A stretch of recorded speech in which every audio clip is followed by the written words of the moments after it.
Continuamos con La Noche. Continuamos con este especial periodístico. En el día de hoy, en el programa La Noche, llegó a La Guajira, al sitio donde 450.000 guayú se encuentran enfrentando unas difíciles condiciones de vida. Hoy se las hemos querido mostrar a nuestros televidentes en todo el continente americano. Historias como la de la comunidad guayú de Youlechón, donde sus integrantes pueden pasar días enteros sin comer, evidencian la crisis humanitaria por la que atraviesa el departamento de La Guajira. Nuestro periodista Oscar Ramírez, en este viaje que realizó, habló con la autoridad de este resguardo indígena, quien relató, entre otros problemas, cómo su único medio de transporte para buscar un poco de agua para su familia se está muriendo.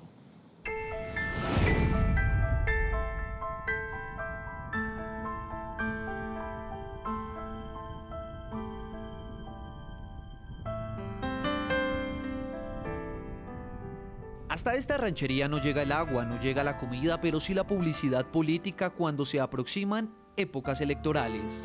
Es la comunidad guayú de Youlechón, compuesta por 30 personas cuyas condiciones de vida son evidentemente precarias.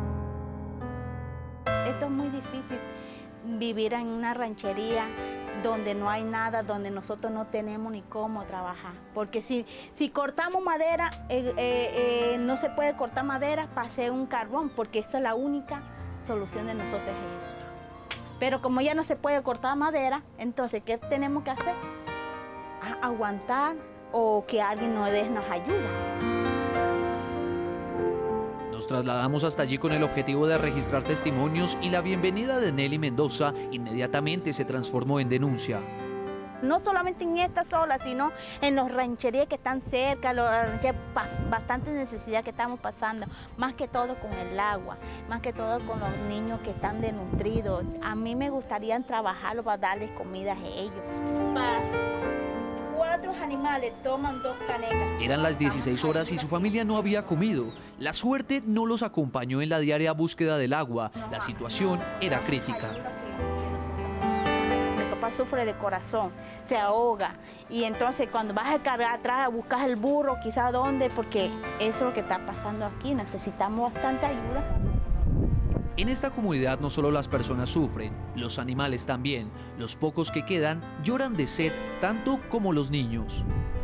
Tiene 1 año y ese niño no se para, no más que gatea. Tiene 1 año y está flaquito, delgado, y está enfermo y que me decía Lacey que él estaba en el hospital ayer.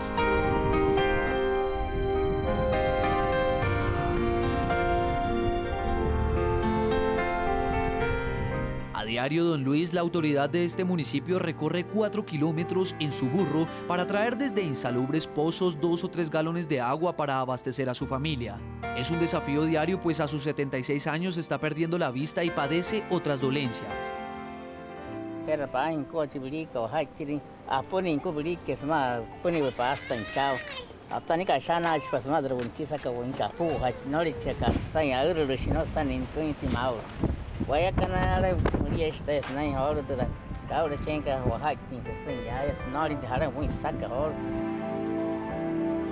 Además, recientemente no ha podido dormir por temor a que le hurten a su burro, pues la prensa local alertó sobre una banda que estaría robando este tipo de animales en la zona para sacrificarlos y venderlos como carne de res. Encontraron un burro, un parqueadero lleno de burros, donde están matando los burros y se lo están llevando al CAI de los niños en Maicao, y eso se vio la carne así. Al preguntarles sobre si eran conscientes de la riqueza con la que cuenta la tierra que pisan, todos ignoraron el tema. Su único clamor fue decirnos que necesitaban agua.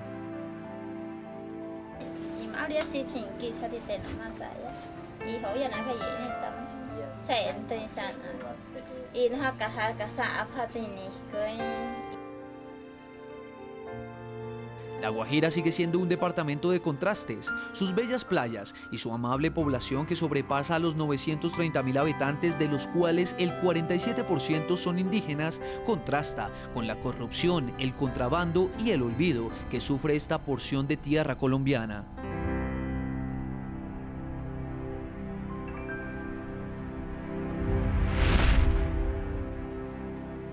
A esta hora integro en Riohacha, Guajira, Alfredo de Luque, congresista colombiano, representante de la Cámara por el Partido de la U, una de las colectividades que hacen parte de la unidad nacional que respaldan al presidente Juan Manuel Santos. Señor congresista, bienvenido al programa La Noche. Quisiera que desde su interpretación nos explicara por qué razón estos guayú están enfrentando esta situación tan difícil. Muy buenas noches, Jefferson. Muy buenas noches al señor Javier Rojas, que se encuentra con ustedes. Más temprano yo hablaba del tema y precisamente decía que esto ha sido en los últimos años, a pesar de que la situación crítica que viven los indígenas guayú, que no se puede ocultar, es algo que viene pasando hace muchos años. El tema principal aquí es que en los últimos se ha concentrado muchos problemas sobre la comunidad guayú. Yo la llamaba, haciendo alusión a una película, la suma de todos los miedos. Hace 3 años no llueve en la Alta Guajira. Si ustedes ven las notas que han pasado por todo su programa, se dan cuenta que el principal clamor de la gente es el agua. Además de que hace 3 años no llueve en la Alta Guajira por culpa del calentamiento global. Sucede pues que los indígenas guayú, muchos de ellos se abastecían e incluso trabajaban en territorio venezolano, y con la crisis de Venezuela simplemente pues eso ha hecho que ellos se devuelvan algunos a su territorio, mucha parte de ellos a su territorio, y estén en estos momentos en una situación en donde simplemente pues están muchos consumiendo pero muy pocos recursos naturales que se encuentran allá. En fin, adicionalmente a eso ustedes pueden observar cómo en la Alta Guajira nosotros no tenemos vías que comuniquen a ese territorio con Colombia. La Alta Guajira no es un territorio que se encuentre conectado dignamente con nuestro país. Si ustedes ven, por ejemplo, de Uribia al corregimiento de Nazaret, que queda casi en la punta, son 160 kilómetros, y en un carro último modelo ustedes se pueden tardar 7 horas en llegar. Ahora dígame cuánto se puede tardar un indígena en un carro que no tenga esas características en llegar, y entonces imagínense cómo pueden llegar allá las oportunidades y las ayudas si no hay una vía suficiente. Yo creo que solamente para nombrar esos algunos, el problema hay que diagnosticarlo mejor. Nosotros nos estamos concentrando, y el país se está concentrando en decir, o principalmente decir, que hay un niño desnutrido, ¿qué pasó con el bienestar familiar? Y la desnutrición es algo de verdad muy grave que está sucediendo, pero el verdadero problema de la familia guayú es que hay pobreza en la familia guayú. Y si ustedes a la pobreza le suman la falta de agua, que era lo que hacía que ellos pudieran cultivar donde se puede hacer sus frijoles, su maíz, y de esa manera además tenían los reservorios de agua que se llenaban con agua lluvia, valga la redundancia, y de esa manera podían tener cómo regar sus cultivos y adicionalmente cómo darle agua de beber a sus animales, a sus chivos. Pues eso era una situación muy diferente que hoy no se está presentando. Pero hoy el principal problema de la familia guayú es la pobreza, y nosotros tenemos que ser bastante, dígame. ¿Cómo uno puede explicar, veíamos también en estos informes que hemos presentado, que un departamento que ha recibido tantos millones de pesos, inclusive de dólares, por concepto de regalías, de gas, de carbón, tengan estas condiciones a sus indígenas, que son prácticamente la mitad de su población? Eso es muy buena pregunta, Jefferson. Mira, bueno, primero no se reciben dólares, pero nosotros estamos recibiendo como departamento de La Guajira regalías hace más o menos 30 años. A mí me gustaría que el país, e incluso ustedes, pudieran contactar a un investigador del Banco de la República que hizo un estudio hace algunos años, lo entregó más o menos en el 2008, alguien absolutamente independiente, donde habla del mito de las regalías. Y él hace un análisis bastante importante de los ingresos que ha tenido La Guajira a través de todos sus años administrativos, y con esto no quiero justificar ni quiero decir que no haya habido corrupción, porque claro que la ha habido, así como la ha habido en todo el resto del país, en todas las administraciones que han existido.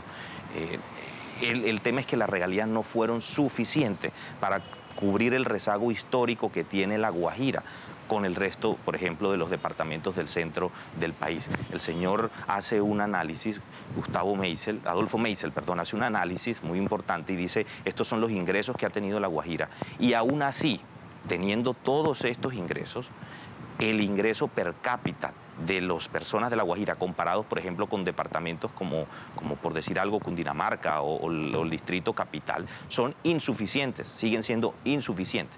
Lo que pasa es que pienso yo que uno de los problemas también que súmenle a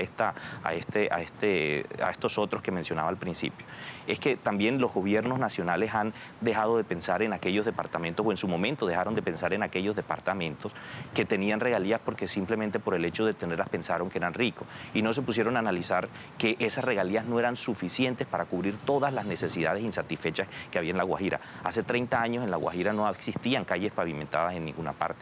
Y mal o bien, todo lo que ustedes pueden ver en estos momentos en los departamentos como La Guajira han sido fruto de las regalías que se han obtenido en ese tiempo. No lo digo yo, me gustaría que ustedes pudieran hacer y pudieran tener incluso como invitado en el próximo programa a esa persona que les puede indicar cómo de verdad han sido los ingresos de La Guajira comparado con las necesidades. Claramente, y comparado con el ingreso per cápita nacional. Y obviamente pues el dinero ustedes lo reciben en pesos, el Estado lo recibe en pesos, pero ese carbón y ese gas se vende en dólares. Señor De Luque, permítame, voy a hacer una segunda pausa comerciales. Cuando regresemos estaremos ya en la parte final de este informe periodístico que hemos realizado el día de hoy, que es la primera parte, porque la segunda parte será la próxima semana cuando tendremos a Cristina Plazas, directora del Instituto Colombiano de Bienestar Familiar. Una pausa y ya regresamos a la parte final de este programa La Noche.